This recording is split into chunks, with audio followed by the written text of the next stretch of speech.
death penalty law has evolved and now requires jurors to be able to meaningfully consider and weigh mitigation evidence about an offender such as childhood abuse and trauma.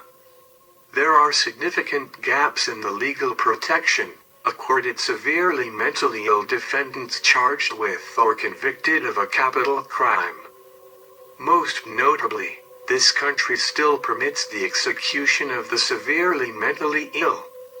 Since 1976, all capital trials in the United States are divided into two phases. At the first phase, the question is whether the defendant is guilty or innocent of the charged offense.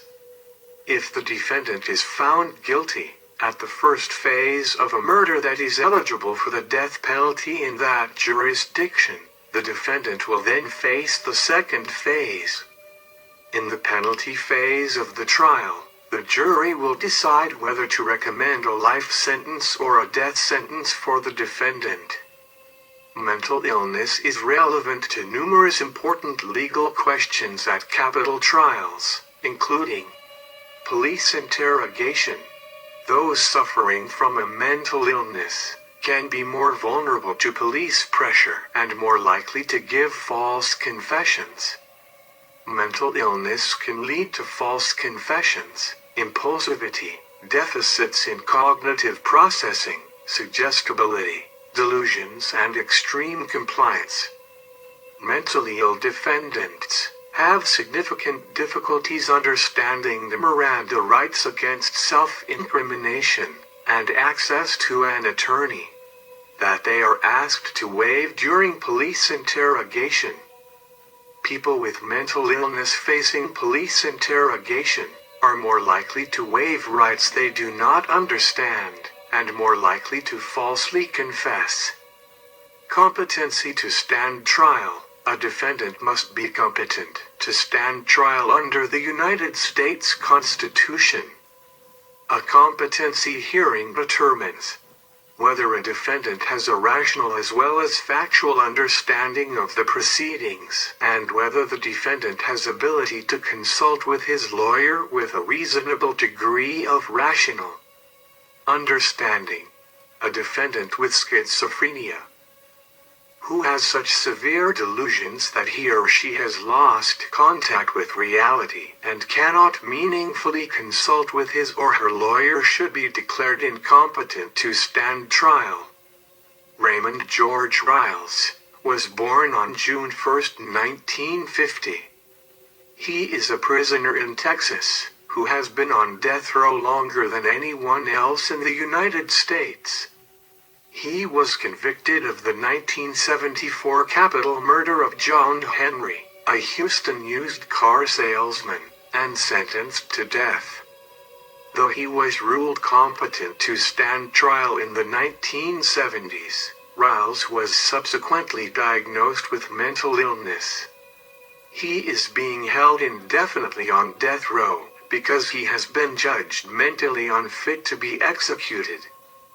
Riles's initial death penalty case was reversed on appeal because prosecutors introduced evidence of a separate crime during that trial.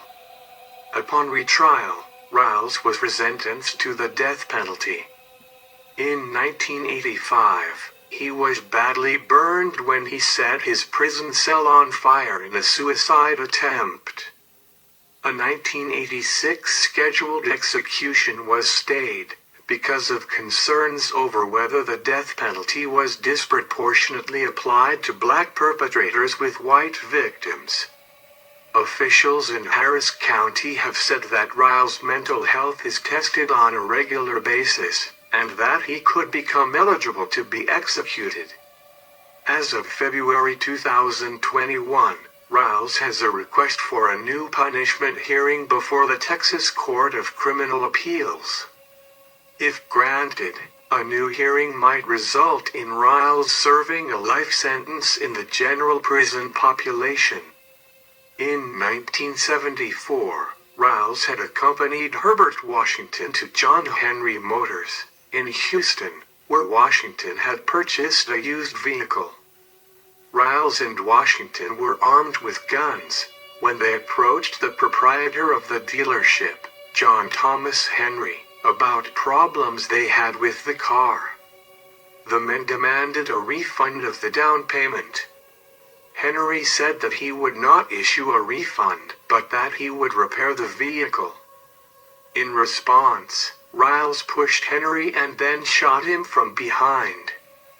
The bullet went into Henry's brain, but he was still alive when Riles stood over him and again demanded money. After Henry gave Riles a roll of bills, Riles and Washington went to Herbie's Foods and asked the manager there about job openings.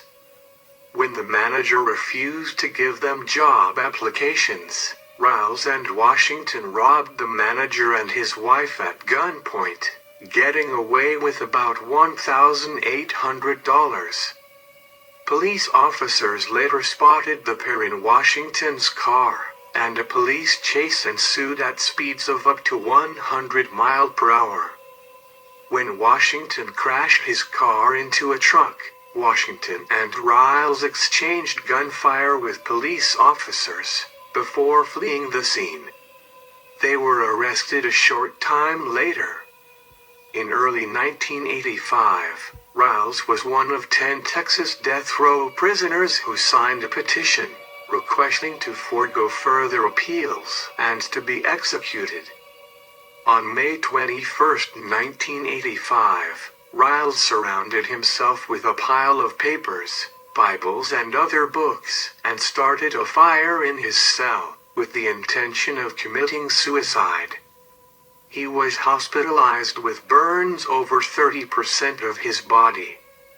Riles has repeatedly expressed his desire to die, he reportedly told an Islamic chaplain, who spent the day in 1986, when Riles was said to be executed playing dominoes with him, that he wanted that day to be his last on death row. In the summer of 1986, Riles's execution was scheduled for September 17th of that year.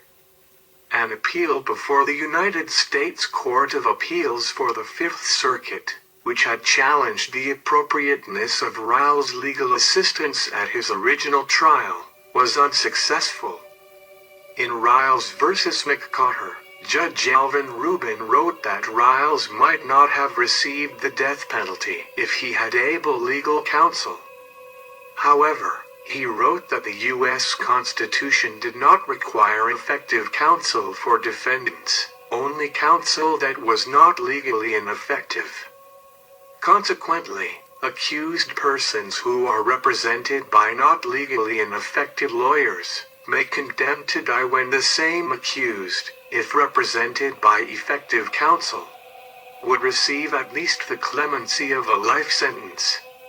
On the morning of September 16, 1986, the U.S. Supreme Court voted to allow the execution to proceed, after Riles's attorney, Will Gray, argued that his client was insane, offering as evidence the fact that Riles said God had killed Henry.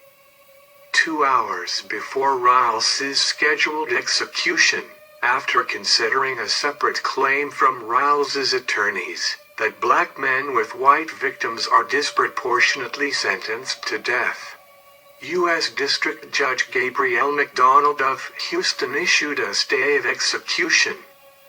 That stay was upheld by the U.S. Supreme Court.